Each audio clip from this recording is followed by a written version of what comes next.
Alors, on va continuer avec le remontage, donc comme je vous l'avais dit, des deux moteurs de 5000. Donc à la fois le remontage bien sûr des moteurs eux-mêmes et puis leur greffe sur le cadre. Alors le cadre, on va pas toucher grand chose, on va juste faire en sorte de pouvoir quand même faire les essais sans se tuer.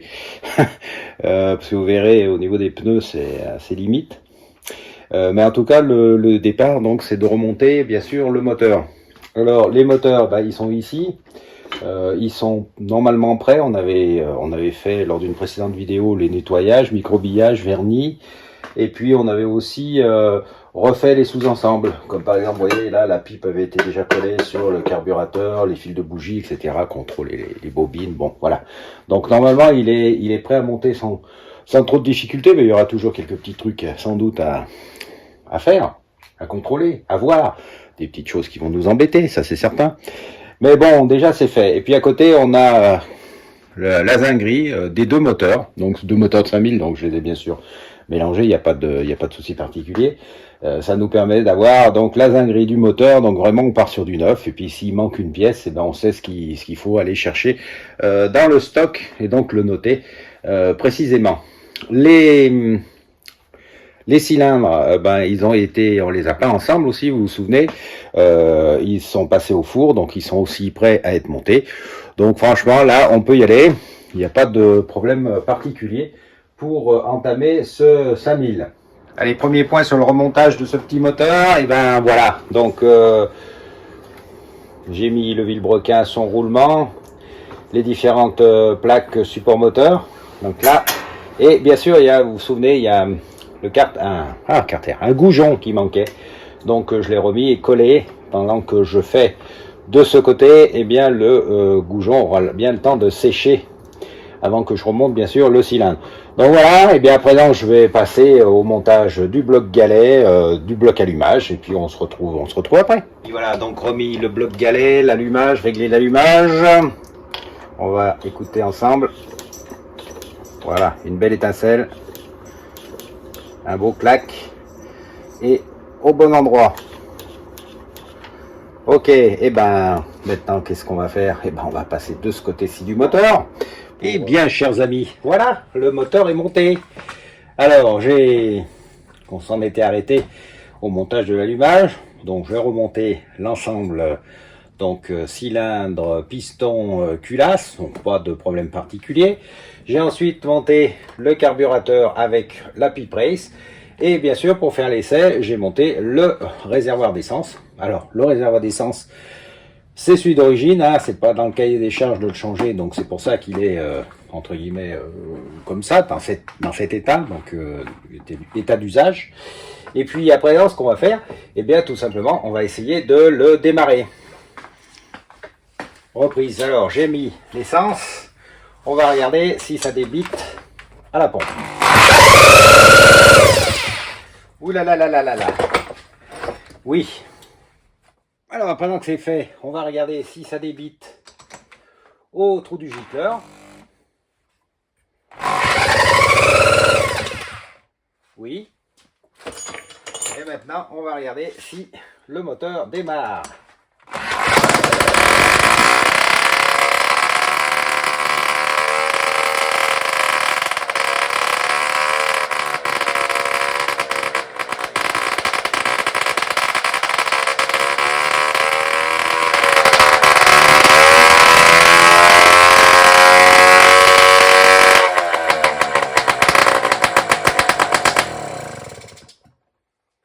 Écoutez, je pense que c'est un succès évident, il tourne bien, il prend bien ses tours. Donc ce moteur pour moi est prêt à être greffé sur le cadre. Et c'est l'opération qu'on va faire à présent bien sûr. Alors, on continue. Alors voilà le cadre sur lequel on va greffer le moteur. Alors il est 100% dans son jeu, ce n'est pas le but du jeu de le remettre à neuf bien sûr. On demandera quand même au propriétaire s'il veut qu'on lui mette un embout de porte-maillage, des trucs comme ça pour le fignoler, mais bon, ça c'est lui qui décide. J'ai déjà sorti le banc d'essai, comme vous pouvez le voir, lorsque le moteur sera greffé, pour le faire tourner déjà avant de faire, comme vous le savez, l'essai routier. Mais avant, je vais aller préparer quelques pièces pour le microbillage. et surtout pour les zinguer. Ça c'est un moteur que je dois refaire aussi, donc je vais faire zinguer les pièces, mais avant bien sûr je les microbille pour qu'elles soient impeccables dans leur retour de zingage. Vous savez que plus c'est bien nettoyé, plus le résultat est intéressant. Donc vous voyez par exemple ici les pièces qui ont été bien nettoyées, ben, claquent beaucoup plus que celles qui ne le sont pas, parce que si vous lissez pas les pièces, il y a un aspect, la rouille laisse un aspect un petit peu mat. Alors certaines pièces bien sûr le sont obligatoirement, comme celle-ci qui a été rouillée, vous voyez, il y a un petit aspect marbré dessus, mais bon, rien de grave. En tout cas, elles sont reparties pour être protégées pendant un certain temps. Voilà, bon en attendant ça, en attendant justement de remonter ce moteur, et bien je vais faire un petit peu de microbillage. Et bien voilà les amis, le Solex est pendu et on va lui greffer son moteur.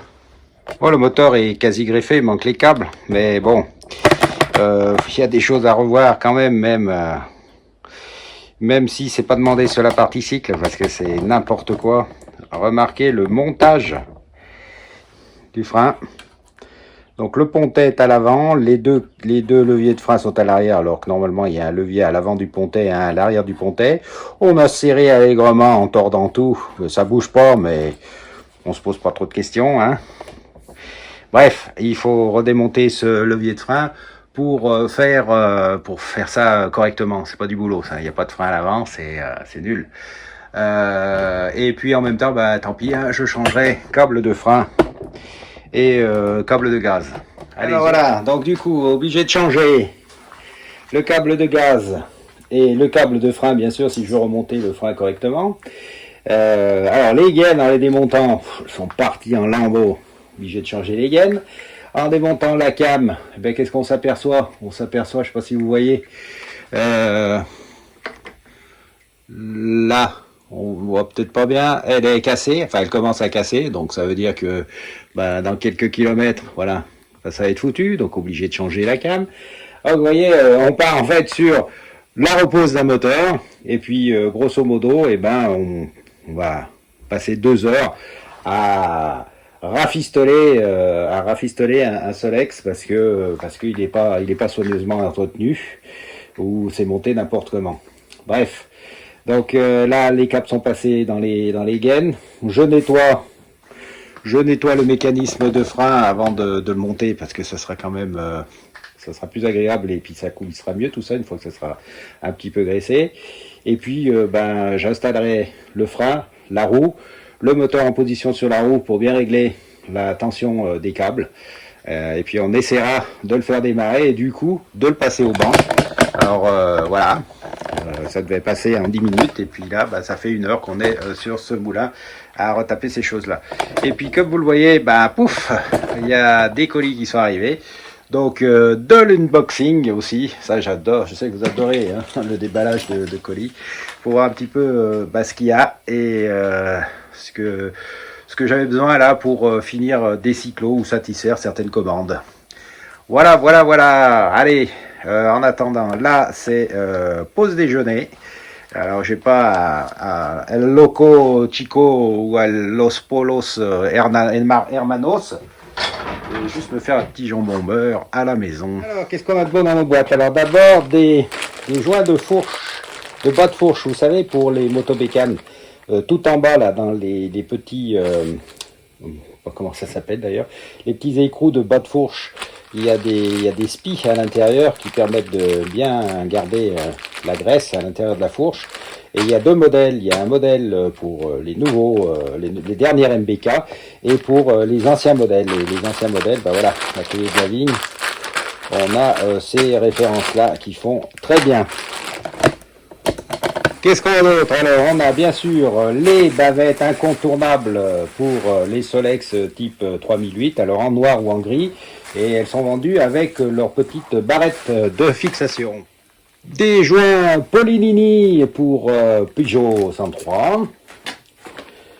Là, qu'est-ce que c'est qui est beau? Voilà, des ensembles de pièces. Alors ça, des tiges de calage d'allumage amateur, des cales Doppler, des ressorts de fourche, des ressorts d'embrayage pour Solex, des axes moteurs toujours pour Solex, et puis une pile de condensateurs Motobécane que je modifie pour les transformer en électronique. On a aussi des clés Buzzetti coudées, alors pour les bougies ou pour faire les embrayages de Solex. Des bougies B7HS standard pour les allumages un petit peu plus modernes que nos anciens cyclos. Des chaînes vélo pour bien sûr mettre sur les chaînes de vélo moteur. Alors pas la chaîne de transmission, mais la chaîne donc de pédalage. Donc c'est bien pour les mobylettes, pour les Solex, c'est parfait ce modèle-là. Des joues pour refaire des embrayages 203. Et puis là, je pense un joli petit truc qui est en fait un Doppler. Un embrayage Doppler ER1 pour les 103. Alors, je sais pas comment ça s'ouvre, je suis pas bon hein, en déballage. Voilà, par là.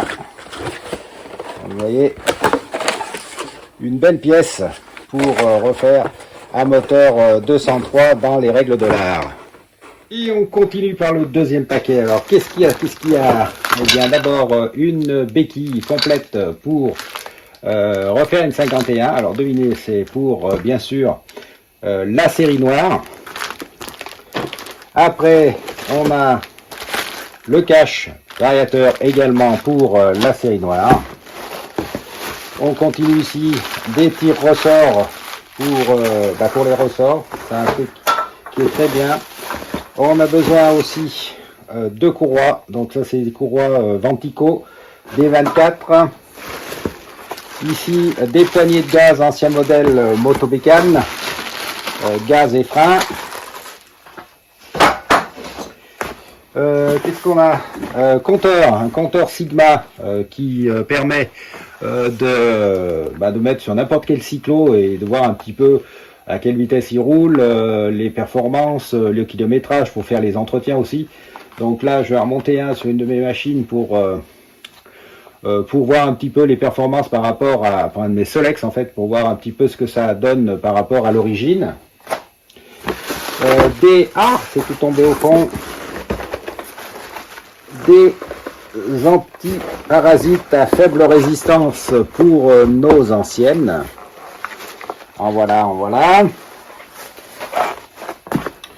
Qu'est-ce qu'il y a là-bas au fond? Des pièces aussi pour terminer les embrayages de Peugeot. L'autre, la dernière, là voilà. Des segments.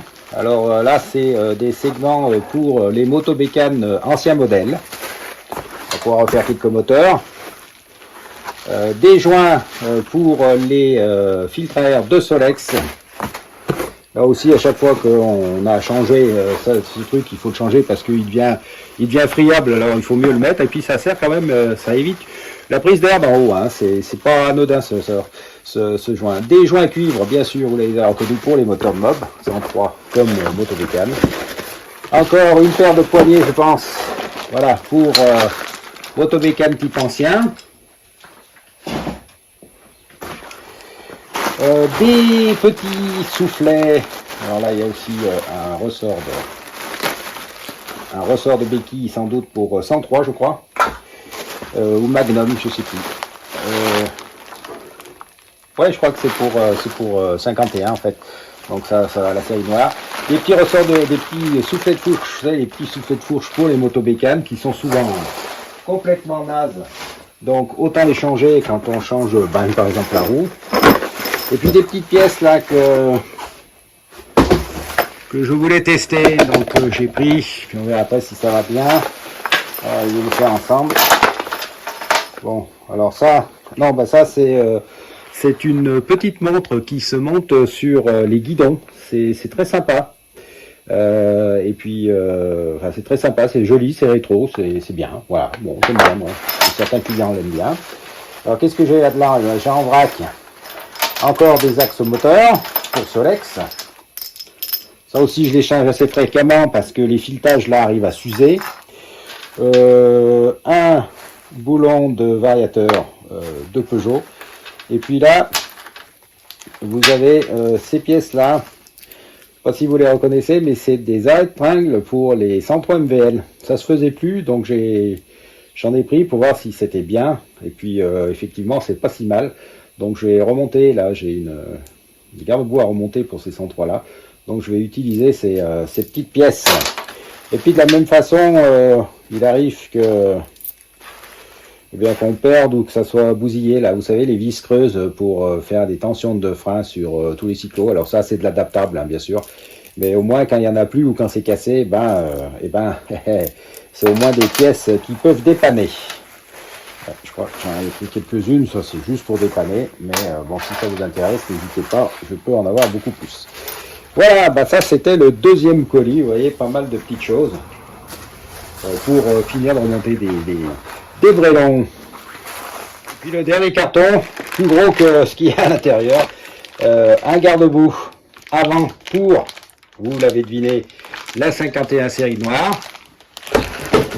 Elle va aller avec le reste. Et puis un peu Hutchinson Spherus. C'est du 16, hein, je crois. Ouais, c'est du 16. Donc pour un client qui m'a demandé ça, vous voyez, un look un petit peu moderne, mais vachement sympa pour ce type de pneu, je trouve. Donc voilà, il va partir, le client va venir chercher, je crois. Comme ça, il pourra remonter son pneu arrière pour le week-end. Ok, voilà le petit unboxing du jour. Bon, c'est bien. À présent, il faut ranger tout ça. et puis attaquer le soldo. Les câbles sont remis. J'ai changé également, vous voyez, le câble et la gaine de décompression. Donc j'ai réglé le frein, gonflé le pneu, le câble de gaz, ok. Tout est ok, ça freine bien. Donc normalement là, il ne devrait pas y avoir trop de soucis quand ça va rouler. J'ai également gonflé les pneus. Alors les pneus, c'est des Michelin d'époque, ils sont pas terribles. Hein. Moi, je ne conseille pas de rouler avec des vieux pneus comme ça peut exploser à tout moment. Enfin, bon, ça c'est la responsabilité du propriétaire. À présent, ce que je vais faire, je vais le prendre et le monter sur le banc. Et puis il va naturellement faire ses 2 fois 40 minutes de rodage.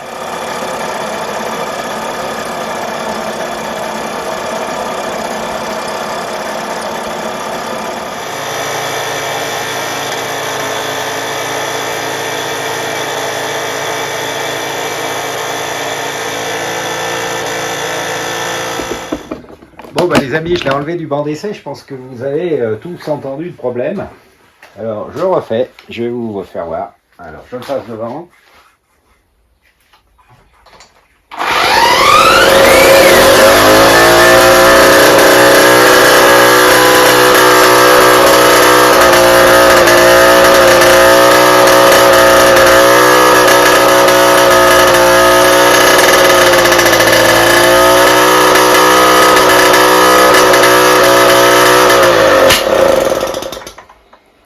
Voilà, là c'est moteur plein régime. Alors, vous l'avez déjà entendu sur le banc d'essai. Maintenant, on va faire un petit changement. J'ai fait la petite modification et on va voir.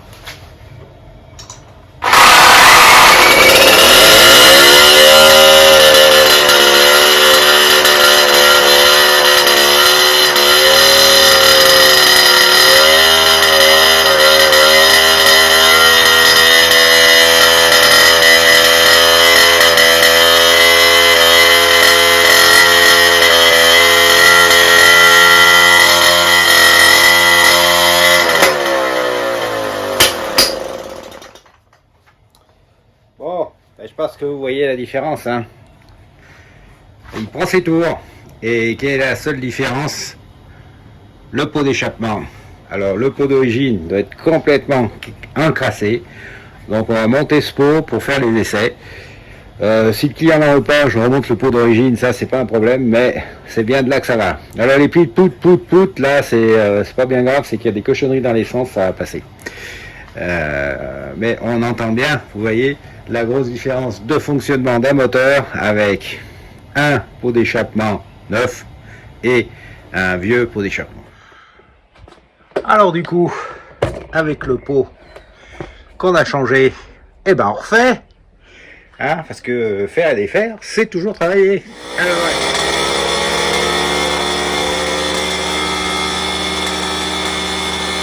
J'ai nettoyé le réservoir, le carburateur, le gicleur.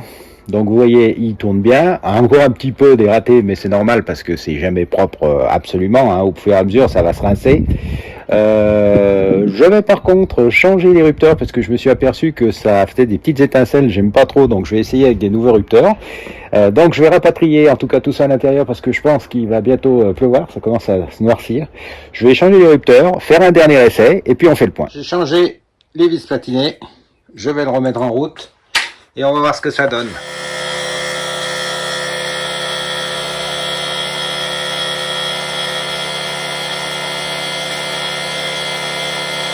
Comme vous avez pu le voir, eh bien, il marche. Hein. Ce que je vais faire à présent, parce que j'y suis donc... quitte à perdre un peu encore peu de temps, c'est pas grave. Je vais remettre l'ancienne bobine pour voir si, des fois avec les nouveaux rupteurs, eh bien ça ne fonctionne pas parce que cette bobine était dans des bonnes valeurs.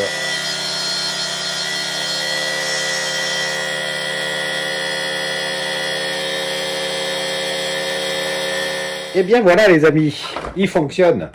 Alors vous voyez que quand on remet un moteur en route, ça marche pas. Comme vous l'avez vu déjà dans une dernière vidéo, ça marche pas à tous les coups et il faut vraiment chercher. Donc là, on est arrivé à quoi à la fin? Alors on est arrivé, en fait j'ai remis l'ancienne bobine et vous voyez, lors de la dernière prise, il marche très bien. Donc on a laissé la vieille bobine et on a remplacé les rupteurs. Donc quand ça pétouille comme ça, sans prendre vraiment les tours, il y a deux solutions, deux problèmes possibles. Soit le circuit d'essence, et on a vu que le circuit d'essence était plein de petites cochonneries, soit l'allumage qui a des ratés.